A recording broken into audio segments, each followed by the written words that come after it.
Serge Petit-Demange, bonjour. Bonjour, monsieur Chaumont. Ah, je vous sens en pleine forme, la pêche, tout va bien? Oui. Bonjour à tous. Alors pour commencer, pour éviter d'avoir une cinquantaine de questions sur notre vidéo, je précise que je ne suis pas blessé. Je suis juste allé à une collecte de sang. D'ailleurs, je profite de l'occasion pour inviter tout le monde à faire de même, car on manque de sang en France. Voilà. Donc c'est vrai que dès qu'il y a un petit détail qui change, il y a tout de suite toute une série de questions. C'est pour ça que j'aime bien, parce que les gens, on sent qu'ils sont proches de nous, et qu'on est proche d'eux bien évidemment, parce qu'ils font attention à ces petits détails. Moi, ça me fait plaisir, tout simplement. Merci. Voilà, la boule est en place, c'est bon. La boule tourne, oui. Ouais, c'est bon, donc on va pouvoir commencer. Ok. Donc, aujourd'hui, non, c'était pas aujourd'hui, mais il y a quelques jours, vous avez reçu un courrier. Hier matin, oui. 2 courriers recommandés, Deux courriers recommandés de la part d'avocats, c'est bien ça?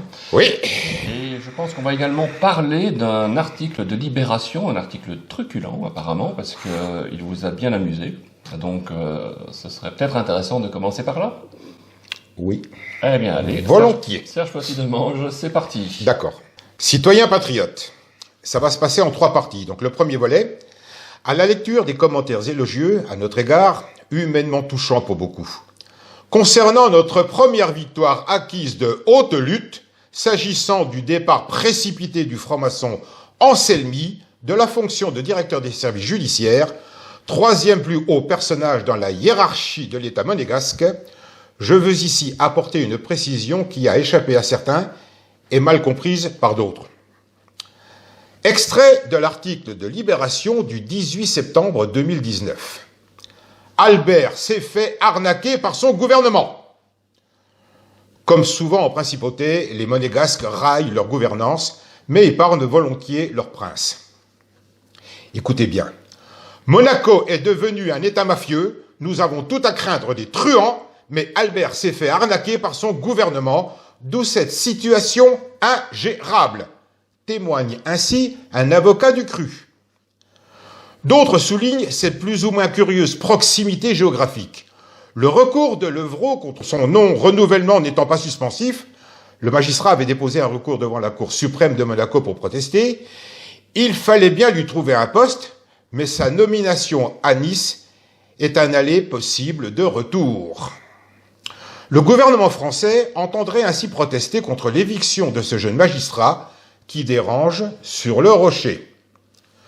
Fût-ce symboliquement vice-président du tribunal de grande instance comme Nice avant la quarantaine, bravo monsieur le juge. Reste ce constat depuis sa non-réaffectation au 1er septembre, l'affaire Rybolovlev est au point mort. Et dès avant, les policiers enquêteurs refusaient de travailler pour lui. Bien. Laurent Anselmi vient d'être démis de ses fonctions par le prince Albert II pour être nommé conseiller ministre des Relations extérieures et de la coopération, langage diplomatique à droit, pour dire qu'Anselmi a été déclaré responsable incompétent dans la gestion du dossier Édouard Levrault, entre autres, est nommé sous-chef d'administration en charge de la comptabilisation des mouches de tsetse, vous savez, celle dont la piqûre endort là, en Laponie orientale. Bravo. Un placard en attendant sa comparution devant les juges pour les plaintes déposées par M. Didier Julien Garofalo, dont chaque dossier possédé est une véritable bombe. À observer la photo du juge Levrault, je doute que celui-ci se réjouisse de la fortune d'Anselmi. Sans trop m'avancer, je pense pouvoir dire que ce magistrat, le M majuscule s'impose, aurait préféré que la reconduction de son contrat ait réellement lieu afin d'aboutir à la conclusion de ses investigations, à savoir la mise en examen d'autres hauts dignitaires monégasques, dont Anselmi lui-même, et leur comparution devant les juges. Deuxième volet, communiqué de Didier Julien Garofalo. Mesdames, Messieurs, depuis plusieurs semaines, vous êtes des centaines de milliers de personnes à vous connecter sur la chaîne YouTube, Jasper Madère et autres réseaux sociaux. Vous êtes également très nombreux à venir nous rejoindre auprès de l'association Renaissance Française et l'association pour les victimes. Au regard de nos vidéos, vous reprenez enfin espoir. Cela est corroboré au travers de vos messages de soutien. Ensemble et unis, nous allons renverser la vapeur afin de vivre dans un monde meilleur et plus juste. Depuis que nous avons rendu public certains noms de francs-maçons véreux, la parole s'est enfin libérée. La preuve en est la réception de dossiers accablants depuis la France et Monaco. Ces francs-maçons qui vous méprisent et vous spolient sont enfin démasqués. Et c'est loin d'être terminé. Ça ne fait que commencer. Par votre engagement personnel, vous prouvez que vous pouvez reprendre votre destin en main. Il est indéniable que notre force, c'est l'unité des peuples souverains contre la gangrène franc-maçonne. Alors, ensemble, nous concrétiserons pas à pas nos idéaux. Mesdames, Messieurs, avec Serge Petit-Demange et Frédéric Chaumont, nous irons jusqu'au bout, car ce ne sont pas des menaces qui nous empêcheront de mener notre combat jusqu'à la victoire finale qui sera aussi la vôtre. La seule chose qui nous guide est notre liberté et notre bien-être. En outre, je m'adresse directement à ces francs-maçons qui polluent mon pays. Je cite les sieurs Lacoste, qui se fait dénommer Albert III, Gottlieb, Anselmi, Marangoni, Linode, Pougeras. Honte à vous qui avez trahi la constitution de mon pays, qui est constitutionnellement un pays catholique. Honte à vous qui avez sciemment magouillé, lors de la maladie de son Altesse Sérénissime, le prince Régnier III de Monaco. Honte à vous qui avez trahi la confiance absolue du prince Albert II. Honte à vous qui, pendant des années, avez spolié des gens honnêtes pour assouvir votre soif de privilèges. En tant que monégasque et sujet de son Altesse le prince Albert II, je vous le dis haut et fort, votre place n'est plus dans mon pays, mais bien en prison. Votre Altesse, vous dites que la justice est rendue en votre nom. Comme les monégasques aimeraient vous croire, comme j'aimerais vous croire. C'est malheureusement faux. Mais ce n'est pas de votre propre volonté. Tout comme en France, et très certainement dans beaucoup d'autres pays, la justice est rendue au nom de la franc-maçonnerie spéculative, cette vermine qui broie des êtres humains tous les jours que Dieu fait. Si je me permets de m'adresser à vous par l'intermédiaire de cette vidéo, c'est pour simplement vous dire, si vous voulez vraiment reprendre votre pays en main, que Monaco redevienne un état de droit où la justice soit équitable et impartiale, il est impératif, d'une part, de réintégrer le juge Édouard Levrault, Monaco en ressortira grandi, d'autre part, de continuer à écarter ces personnages dont la moralité est anticonstitutionnelle, cette moralité qui va à votre encontre, ce qui est intolérable pour la population monégasque, unie dans ses traditions ancestrales. Il serait souhaitable que l'État monégasque, dont les procès ne sont pas équitables, dont les faux jugements et fausses décisions rendues par ses tribunaux prouvent que Monaco n'est plus un État de droit, prenne ses responsabilités et indemnise toutes les personnes qui ont été spoliées et détruites socialement par l'injustice monégasque rendue actuellement au nom des membres de la franc-maçonnerie, incompatible avec un État catholique, selon les déclarations du 24 février 2011 de Monseigneur Barcy. Le secret des francs-maçons est incompatible avec la foi. Deo Juvente, avec l'aide de Dieu.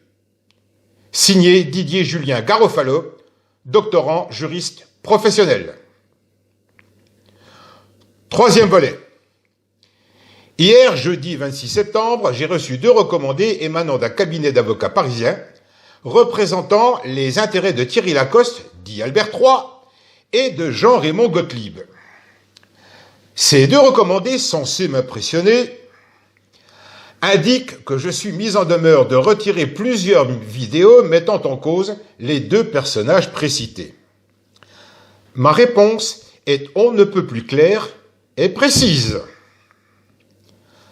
Maître, les 2 recommandés que vous avez cru devoir m'envoyer à titre d'avertissement constitue ni plus ni moins qu'un chantage et une menace ouverte à mon encontre et à celle de M. Didier Julien Garofalo, doctorant juriste professionnel.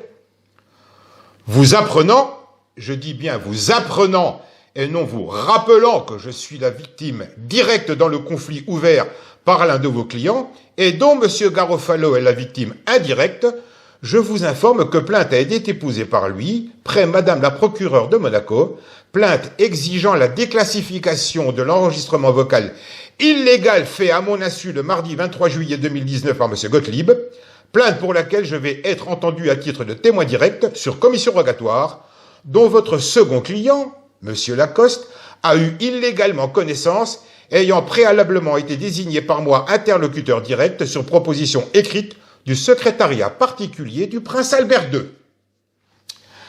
M. Lacoste a commis une faute professionnelle grave. Il n'avait a posteriori pas le droit d'entrer en contact avec M. Gottlieb, pas le droit de prendre connaissance de la teneur de l'enregistrement illégal du 23 juillet 2019, je le répète, réalisé à mon insu. Impossibilité d'être à la fois juge et partie. Je précise ceci. Si vous en aviez été informé auparavant, vous vous seriez rapidement aperçu de la puérilité inefficace de vos deux courriers précités engageant votre responsabilité, puisqu'ils constituent la preuve des faits de chantage et menaces, accentuant gravement la situation judiciaire de vos deux clients. L'article de Libération date du 18 septembre 2019. Vos deux courriers datent du 24 septembre 2019. Si vous aviez eu connaissance de cet article criant de vérité, vos deux courriers recommandés n'auraient pas vu le jour. Seulement voilà, vous m'avez écrit. Constatez ce qu'affirme votre confrère monégasque. Lui parle de ce qu'il sait. Lui parle de ce qu'il vit journellement à Monaco. Je constate par ailleurs que ces deux recommandés constituent la preuve formelle de la collusion illégale entre vos deux clients, à mon détriment et à celui de M. Garofalo. J'ai moi-même déposé plainte près l'autorité de justice légale. Vous aurez donc compris, maître, que je n'accéderai pas à votre requête de retirer les vidéos concernées. Conjointement avec M. Garofalo, nous avons décidé de déposer plainte immédiate pour chantage et menace. La discourtoisie de votre formule de politesse employée me dispense de formuler la mienne.